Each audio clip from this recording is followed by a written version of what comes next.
நமது சாஸ்திரத்துல ஒரு கால கணக்கு இருக்கு.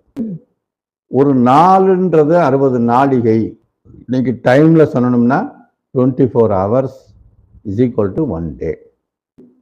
15 நாளுன்றது ஒரு பக்ஷம். வளர்பிறை தேய்பிறைய கிருஷ்ணபக்ஷம் சுக்லபக்ஷம்னு சொல்லுவாங்க. சுக்லபக்ஷம்னா வளர்பிறை. அமாவாசை முதல் பௌர்ணமி வரை இருக்கிற அந்த காலத்தை சுக்லபக்ஷம் அப்படின்வாங்க. அதே மாதிரி பௌர்ணமியிலிருந்து அமாவாசை வரை இருக்கும் அந்த பக்ஷத்தை கிருஷ்ணபக்ஷம்னு சொல்லுவாங்க. அதாவது பிரைட்டை நோக்கி போறது, டார்க்கை நோக்கி போறது. இந்த 2 பக்ஷங்கள். இது 15 நாள் எதுக்காகும், அது 15 நாள் ஆகும். பூமியை சந்திரன் சுற்றி வரும்போது சூரியனுடைய ஒளிக்கதிர்கள் அந்த பூமியின் மீது பட்டு மிச்ச ஒளியானது அந்த சந்திரன் மேலே எவ்வளோ தூரம் படுதோ அதை பொறுத்து நமக்கு பிறைகள் உண்டு. அதனால தான் அந்த பூமியோட அந்த ஷேடோ அதில் விழுகிறதுனால தான் அந்த பிறைகள் இப்படி வளைஞ்சு வளைஞ்சு இந்த பூசணிக்கீத்து மாதிரியே தானே வருது. பூசணிக்கீத்து பெருசாகிக்கிட்டே வருது. ஒரு கட்டத்தில் பூசணிக்காய் மாதிரி வந்துடுது. அதே மாதிரி பூசணிக்கீத்து சின்னதாகிக்கிட்டே போய் ஒரு கட்டத்தில் பூசணிக்காயை காணாம். அப்படி தானே இருக்குது பிறை. நான் சொல்கிறது சரிதானே? அந்த மாதிரி தான் இருக்கும். அதாவது 15 நாள் ஒரு பக்ஷம் கிருஷ்ணபக்ஷம், 15 நாள் சுக்லபக்ஷம். இந்த 2 பக்ஷமும் சேர்ந்து ஒரு மாதம். இப்போ நீங்கள் கேள்விப்பட்டிருப்பீங்க உத்திராயணம் தட்சிணாயனம்னு.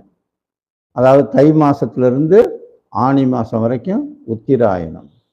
உத்திராயண காலத்தில் தான் ஆலயங்கள் கட்டி வச்சிருப்பாங்க. அது பல வருடங்களாக ஆலயங்களை கட்டி வச்சிருந்தா கூட அந்த காலகட்டத்தில் தான் கும்பாபிஷேகத்துக்கான நாட்களை குறிப்பார்கள். உத்தராயணம்ன்றது ஒரு புண்ணிய காலம்.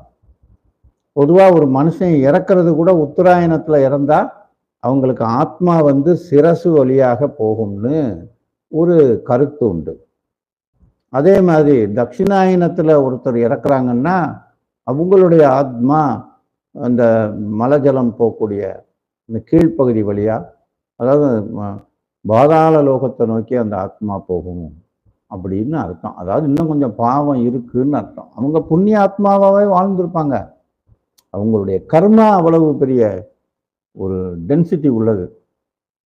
அது முடிஞ்ச பிறகுதான் அது மேல் நோக்கி போகுமா. அப்படின்னா எது மேலே? பூமியினுடைய வடதுருவம் தான் மேலே.